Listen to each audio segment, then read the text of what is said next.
This is the Thriving Artist Podcast with Andrea Fleming, where we talk about how to go from surviving as an artist to thriving as an artist. Let's go. Hey, welcome back to the podcast. It's me, Andrea, in my onesie. Sorry if you're not watching on YouTube, and if you're listening on Spotify, you're missing out on this amazing rainbow onesie that I love so much, and it keeps me warm in the winter. And it's got this cute little unicorn horn. And actually, I don't want to show you my bum, but you have to see this. Look at my unicorn tail. It's so cute. Okay, anyway, back on topic, because you did not come here to talk about a unicorn onesie. Today we're talking about booking math. Did you know that booking jobs is just math? And it's all a numbers game? You've probably heard this before about other careers. Maybe you've heard it about performing, but a lot of times performers don't think about it this way. And it's super helpful for you too, because it literally is just numbers, and it makes it so much easier and takes all of the guesswork out of booking jobs. So this is just like every other business. It's called booking math. Before we jump into this though, I have to remind you, the YouTube gods and the Spotify gods always inspire me to remind you that you have to like, comment, and subscribe. I don't make the rules. They do. It's not me. But it's super helpful if you do, because it helps my channel reach more people who would be helped by the topics on this podcast and on this channel. If you like, comment, and subscribe. It also helps me to know what you want to hear more of and what you resonate with, so that I can make more content that's actually useful and helpful to you and that you like to engage with. So let me know. All right, back to the topic at hand. Booking math. So have you ever thought about the idea that there's actually a pattern and a trend to all of the callbacks and the jobs that you book?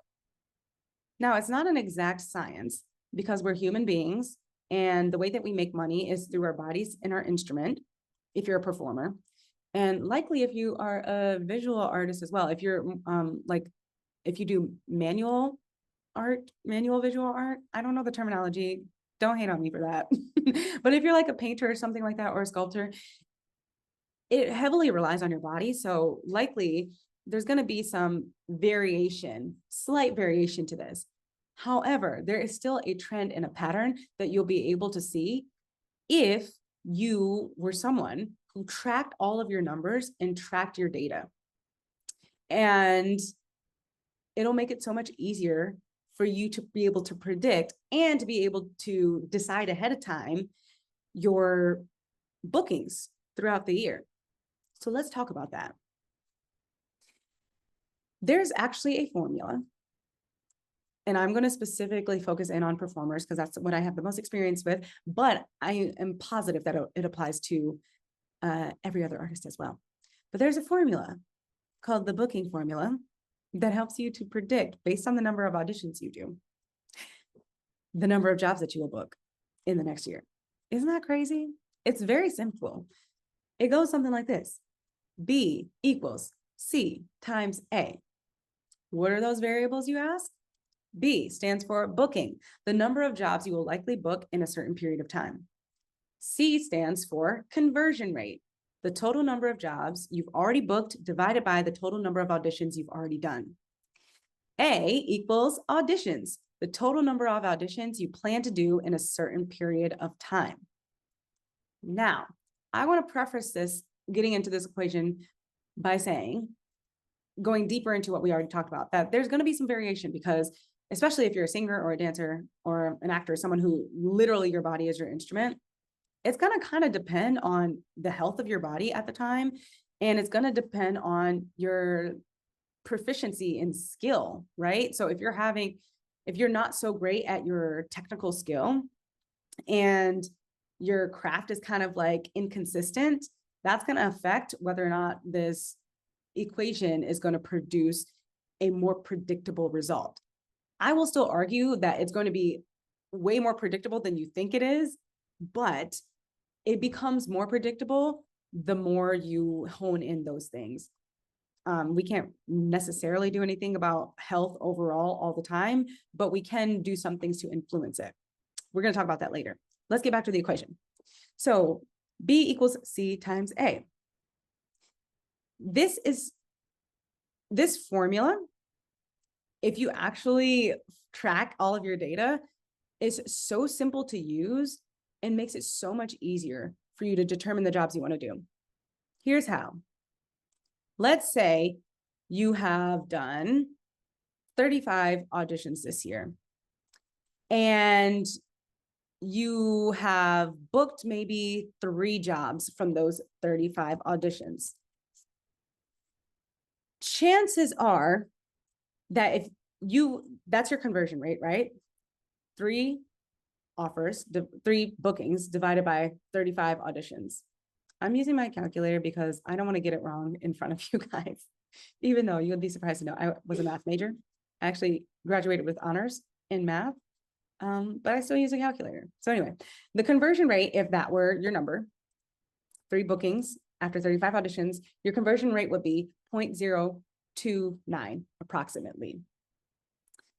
Chances are you'd be able to book 3 more jobs if you did about 35 more auditions after that. It's approximate, right? Because what if you are sick for like 3 months? Then that's going to affect it. But if you're someone who your technique is pretty consistent, your performance and your delivery is pretty consistent, you'll likely book the same amount of jobs after 35 more auditions, which is so cool to think about. Because what that says is you could input just any number of auditions you wanted and know exactly how many bookings you would get. Approximate. Or you could just decide ahead of time, I want this many bookings, and reverse engineer it. So you would divide the number of bookings you want by your conversion rate, and you know approximately how many auditions you would have to do in order to book that. Isn't that so crazy? I don't want you to take my word for it. I actually want you to test this out on yourself and come up with your approximate formula and actually see what happens when you actually apply it. This is crazy to me because it actually does work. You can't deny it because it's literally just how business works in general. It's like every business uses this formula. And for some reason, I don't know why artists don't think like this, but it takes so much stress off when we do think about it like this. What's so cool about this is you can apply it to every part of your audition process.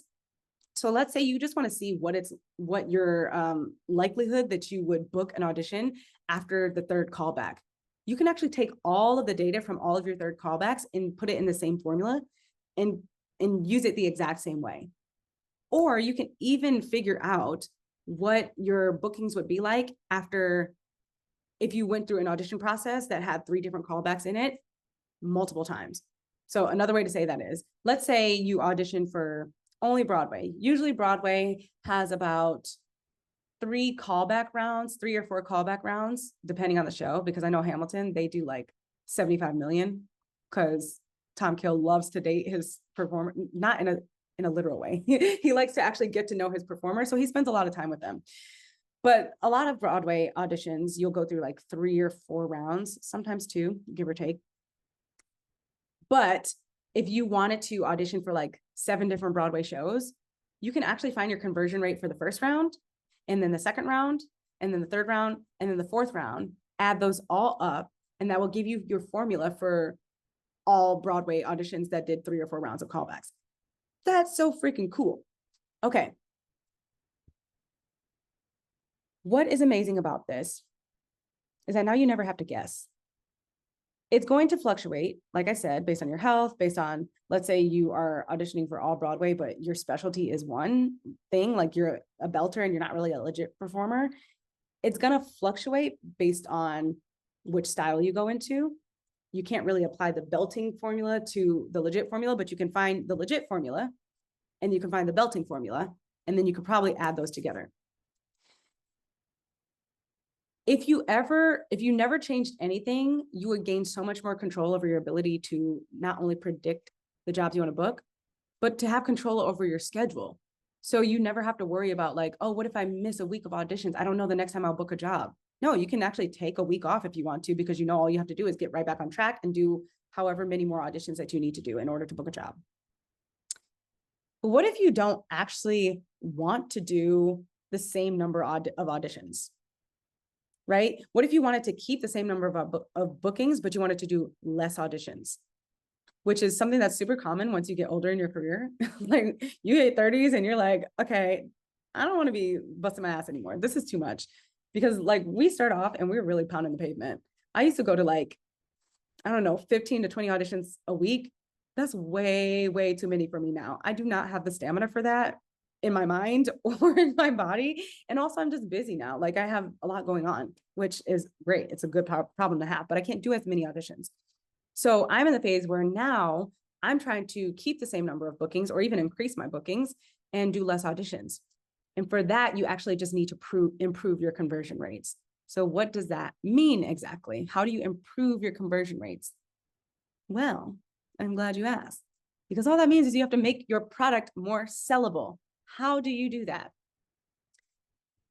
This is going to seem like common sense, but it ain't so common. I tell you, like for some reason, performers get confused on what it actually takes to sell their work, which is so weird to me. I don't get it. Like, I'm just going to read the list and then you're going to be like, a duh, but like, it's not really a duh because I guarantee you, most of you aren't doing this. You have to, number one, this is like the number one thing, improve the technical skill that you have in your craft. This seems like common sense, but the number of performers I talk to on a daily basis who goes, I don't know why I'm just not booking more jobs more frequently. And then they sound, if they're singers, they sound the exact same that they did 5 years ago, or they're actors and they're still like acting with the same maturity level that they did when they first got out of college. Like, of course you're gonna stay at the same level if you stay at the same level. Your career is going to stay at the same level if you as a person and as an artist stays at the same level. Like it seems like elementary thinking, but it's not. Like so many people don't get this. You have to keep improving your skill in order to improve your career. Leave it at that. Okay.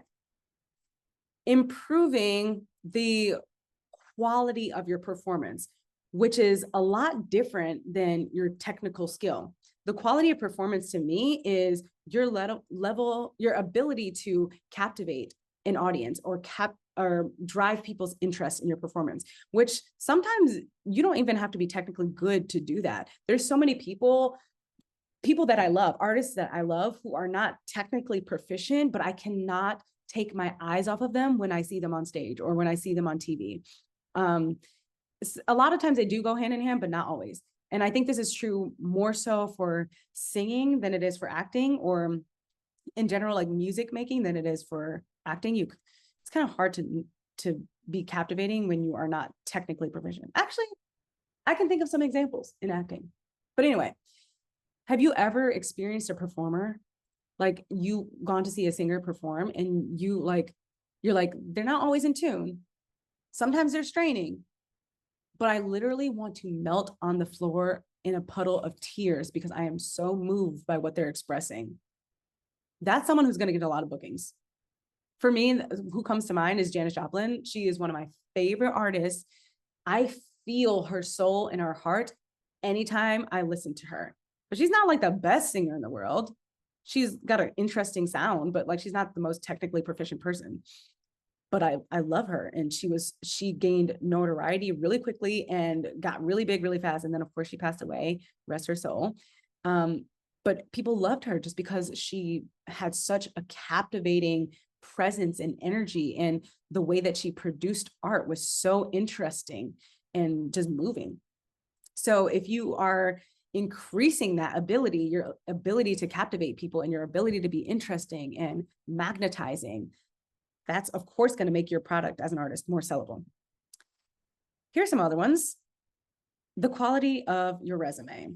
Now, you might say, Andrea, how do I improve the quality of my resume if I'm never getting jobs? Well, here's how.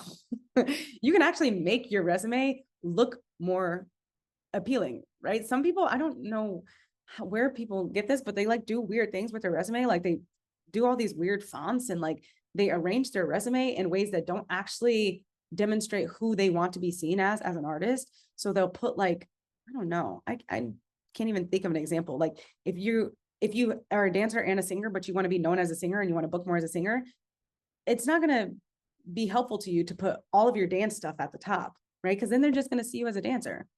Or if you're trying to show off your visual artist skills or your design skills by making all of these cool graphics on your resume, that's not going to be helpful to you because it's just going to detract from what they need to see on the resume. There's an industry standard way of doing a resume, and there is a way of organizing your resume that shows off the things that you want them to see in you as an artist. And if you're not doing it that way, of course, it's going to affect the way that you are being booked and the offers that you get and your ability to be called back. So improving the quality of your resume is going to do that. And I'll even say that there's ways that you can improve the quality of your resume without necessarily needing to change your level of professional bookings. So like, of course, you're doing this because you want to improve your number of bookings and maybe even your quality of bookings, but you can also just fill your resume with other experiences. Like, for example, special skills. I don't know why recently special skills, it seems to be neglected in the performing industry. But I don't see as many people like putting as much attention on that. And there's been so many times where people have been interested in me because I have random skills on there that other people wouldn't think to put. Like, I remember one time I went to an audition and I had pistol squat on my special skills, which is a very like niche thing, especially in performing. Like, you're probably not going to do many pistol squats, but it's super helpful to have in shows like, say, Aladdin, which I just had a callback for a couple of weeks ago, where they literally do a single leg squat. It blew my mind. I was like, why are you having people do this in Hills? This is crazy. But they did it. But anyway, in that audition that I had several years ago, when I had that on my resume, someone actually asked me, like, what's a pistol squat? And I was like, oh, it's where you do this. And they were like, whoa, that's actually really, really interesting. And it just engaged people more with me as an artist and as a human being. So improving your special skills can actually be very helpful, not only as a way for people to get to know you better, but also because it's something that can get you more bookings. Like if you have a special skill as an instrumentalist and you improve that, hello, people want more instrumentalists these days, especially in theater. They want to be able to get as much out of you as possible and pay less people. So like if you can play guitar and accompany yourself on guitar, that's going to get you more bookings. Or if you can do acro, that's going to get you more bookings. Like if you improve let's say you are mostly a belter and you learn how to classical sing as well, that's going to improve your bookings. So improving the quality of your resume. Another thing is the quality of your headshots. I am one of those people where I am so bitter about the fact that we have to have good headshots in order to work as artists, but it's just the truth of the industry. You have to have good headshots to work as an artist. And I'm finally starting to understand why. It's because casting and the creative team, the production team, they don't have time to be sitting there and looking at your resume and going, I wonder if she could play this person. Let me imagine her with a monocle and one eyebrow shaved off and with her hair in dreadlocks. Let me imagine all the ways that she can be. They don't have time to sit there and imagine you in all those different ways. So if you have a headshot that captures the essence of who you are as an artist and really tells that story of who you could be on the stage or on camera, it makes it so much easier for them to do their jobs. So having a good quality headshot is super valuable to helping you to book more. If anything, it's helpful for you to get the first and second round auditions if they have a good headshot that they can pass your information on from, right? Because that happens a lot. You'll go to, or even your agent will submit a headshot of you and they'll have to pass it on to someone. They have to know, like, who is this person and are they a good fit for the part without having seen your work? So a headshot is going to be helpful for them to do that. Quality of your physical presentation. Now, this has many, many categories. This means like how you dress, how you wear your hair, if you're someone who wears makeup, how you do your makeup. But this also has to do with your body. And I want to be very conscious while I'm saying this. because what I don't mean is that you can't have, like, you have to reject the natural way that your body appears. How do I say that? Like, for instance, there's so many different kinds of bodies, and there's so many types and shapes and natural sizes of bodies. So I don't mean that at all. Like, I think that the industry could do a lot better at accepting people and how they look naturally themselves. However, what I will say is, if you're someone who is going out for, if you feel like you're more fitted for roles that tend to be more athletic, it's going to behoove you to do the work to make sure that you physically present as someone who is athletic. It makes a big difference. Or if you're someone who feels like you're more fitting to roles that typically have bigger bodies in it, it's probably going to behoove you to do the work to make sure your body has a little bit more girth. Maybe it means lifting more weights and making sure you have a little bit more body fat on. This is not talking about health at all. That's something that you would have to consult your doctor about to make sure that you are doing it in a healthy way. But changing your physical appearance is super important if it's not lining up with the roles that you think you should be getting or the roles that you are going for. And I know plenty of people who have done this successfully and healthily. But again, this doesn't always just mean like your the physical appearance of your body. It also means how you present yourself and how you dress your body up. Like, if you're going for roles that typically are, let's say you go for roles that are extremely dialed up, they are always like these characters are always on point. They always are dressed to the nines, and their eyebrows are always done, their nails are always done, and they will never leave the house without makeup. If you show up and you're in sweats and you don't have makeup on and your hair is not done, you're probably not going to get considered for the role. And that's just the truth of it. Because again, they don't want to sit there trying to imagine if you would fit that type in that role. It sucks. We want it to be only about our skill and our artistry, but it can't be. It's just not realistic because they don't have the time to sit there and imagine it all day. Like, I heard this from a lot of people. Well, casting just doesn't have an imagination. I don't think that's true at all. I think casting in creative teams and producing, I don't know much about producers. I don't know a ton of producers personally, but I do have relationships with casting and creative teams, and they absolutely have imagination. What they don't have is time. So if you can help them with their imagination, it helps you. It makes it so much easier for you to book jobs, because then they don't have to sit there and imagine. What you want them to use their imagination for, like, do all that work for them. Make sure that you are dressed appropriately, you're presenting appropriately, your headshot is on point, you have captivating performance. What you want them to be able to imagine is, can I take this and paste it on a Broadway stage on an opening night? Do all the rest of the work for them so that they can focus fully on, can this person be copy and pasted into a Broadway performance? Let them use all of their imagination for that. Because baby, if you have all these other things, it's going to be super easy for them to imagine it, and then you'll book more. Okay. Next, energy. If you improve your energy, it's going to do leaps and bounds for your career. And I'm speaking from personal experience, because my energy used to be shit. I am not too ashamed to admit it, that I had terrible energy when I first started in the business. And I mean, on all fronts. I was not sociable. I was not outgoing is the wrong word, but like, I would say I didn't actually show up at all. I was so anxious. I was always stressed. I was afraid. I was insecure. I was honestly, most of the time I was frustrated because I was not where I wanted to be. So I was showing up with all of that energy, and it's not attractive. And I don't mean like physically attractive, like makes you pretty, although it probably didn't make me look very pretty either, because I was always walking around with a scowl on my face. And I have resting bitch face. You probably can't tell from the podcast because I just enjoy doing it so much. So I'm always smiling. But when I'm just sitting here in my living room, I'm like this. It's like really mean looking, but I'm not mean. I'm very nice. But the energy made such a huge difference. And I actually got that real feedback before, that when I would walk into a room, I had a friend who was in casting at the time, and I went to an audition, and I asked her for feedback after, because I didn't hear anything, and they continued with casting and I didn't get a call back.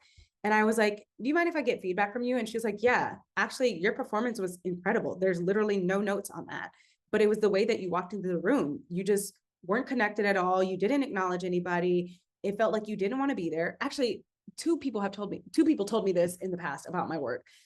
She did. And then I also went to a class with a casting director who actually, I had a pretty good relationship with this casting office at the time. But when I went into class, what he told me was, he basically was like, hey, you're anxious, aren't you? And you're really nervous. And I was like, yeah, I am, after I had done my song. And he was like, okay, that's good to know, because it actually doesn't come off that way.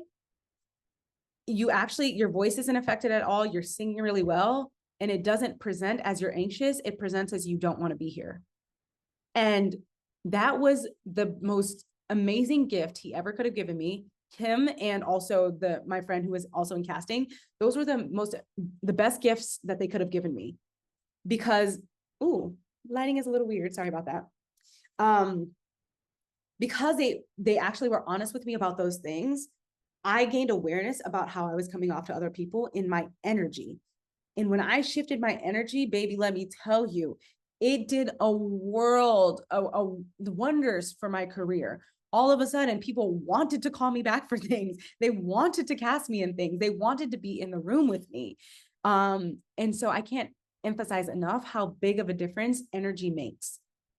Sociability, which kind of is affected by energy, but not, oh my gosh, I can't take this. I'm sorry if you're watching on YouTube and I'm keep shifting my camera, but okay, it's gonna have to do. The sun is like blazing my face. I look like I am an ethereal being with only a head. But anyway, sociability makes a huge difference, and it can go hand in hand with energy, but sometimes it's just a matter of you don't have the skills to be social. Like, you may have great energy, you may be a kind person, you may love doing what you do, you may love being there, you may walk in with a smile, but you don't have the skills to actually connect with people. It's going to make a difference, because if you walk in the room and people are trying to talk to you and engage with you as a human and as an artist and ask you questions about yourself, and you don't have the skills to actually present yourself well, they're probably not going to call you back. And even if they love your work, they're probably going to be like, I don't really know who this person is, and I don't know if they would be good to work with. I've only seen one presentation of their work, so I can't really trust that entirely. I have to go based on what they're giving me in the room. And if you're giving that you don't know how to communicate, then they're probably going to think that your performance was a fluke, which it does happen. Actually, there's tons of people who, like, they have great first auditions, or they audition really well, but then they get in the performance and it doesn't really click. I mean, I've been there, we've all been there, but there's people who, like, that's literally their norm. So they have to go based on how you present as well. And they have to know that you have the skills to communicate. And then one final thing that is in my big 1, 2, 3, 4, 5, 6, 7, 8, 9, big 8 or 9 list that I gave you is reputation. And this is a big one. And it's one of those that probably won't get you early on in your career, but it definitely will come back to bite you in the ass at some point. If your reputation is not good, it's going to impact your career greatly. And you'd be surprised how little can impact your reputation. And it kind of sucks, because you can just have an off time period in your life and it will still impact your reputation. And that's just the truth and the reality of it. And it just, and I can't even say it any more clearly. Like, it just really kills a lot of careers. The beautiful thing is you can repair your reputation, but it does take a lot of work. And if you are someone who is coming in with a poor reputation, I don't want you to be discouraged. It really does damage your career, but you can get it back. But you have to show up as a different person, and you have to show, if it's your reputation because of who you are as a person, or your reputation as an artist, you can change those things, but you have to give people evidence for it. So if you show up, you used to be a really mean person, not very supportive of your peers, you actually brought people down to make yourself feel better, or you were just a negative Nancy, and that word got around about you, it might be challenging at first to repair your reputation, but if you show up as a genuine person who genuinely wants to add to the environment that you're in, you genuinely want to support people, genuinely want to connect with people, and you keep doing that over time, people will start to notice a difference, but you have to put in that work, and it has to be from a genuine, authentic place. Same with your reputation as an artist. Now, I think that it might be, this is just my opinion based on what I've seen in my own experience, because I've had this experience of improving yourself as an artist. I think it might be easier to improve your reputation as an artist versus your personality and how you're showing up as a human. But I think both are still repairable.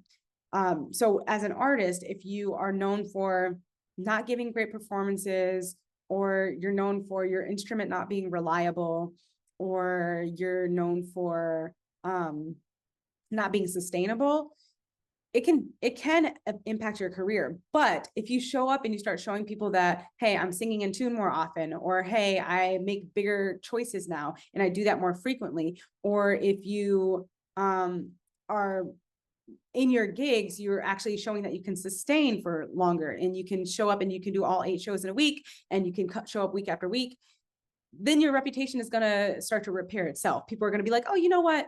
She didn't used to sing very well, or she didn't used to be super interesting on stage, but now I can't take my eyes off her. They can't deny the evidence of that. Okay. It's a lot different than, well, can I trust that she's actually nice, or is she faking it? Like, that's a lot different, because they can actually see the evidence. So repairing your reputation is going to make a huge difference. Don't be discouraged if you were not that great of a person before, and you were actually kind of mean. I've been there for both, actually, because there was a time where my reputation as a person wasn't that great, because I wasn't that great at socializing. My energy was off. And it was just, people didn't really like to be around me, but it got better because I started to work on myself. So it can work for you as well. You just have to put the time in, the energy in, and you have to give people time to create a new picture of you and story of you in their minds. So those are my top ways of how to make your product more sellable. I'm sure there are more ways, and if you do think of some, feel free to expand on it for yourself, and also feel free to share so that other people can do this work too. If you think of more things, you can leave it in a comment or leave it in the feedback section on my Spotify. And if you come up with some that I think are super important, I actually will do a whole episode on it just to share it with people, because I want people to be helped by this too. But either way, leave it in a comment, leave feedback for us so that we know what you come up with. And that's all for today. We're going to talk more about this kind of stuff in weeks to come. The next week, though, we're going to be talking about planning for your year, which is so important to do in business. Whether you're someone who is naturally good at planning or not, your brain works with a lot of organization and strategy or not, it's still important for you to have some kind of plan that works for you for your year. This is something that people do in business all the time. This is something that I call them normal work people with regular jobs do all the time. I don't feel like I'm a normal work person. I kind of sometimes still feel like a kid, as you can tell by my unicorn onesie. As artists, I think that we kind of escape growing up a little bit, which is kind of cool, but also kind of not cool in some ways, because then we don't know how to adult sometimes.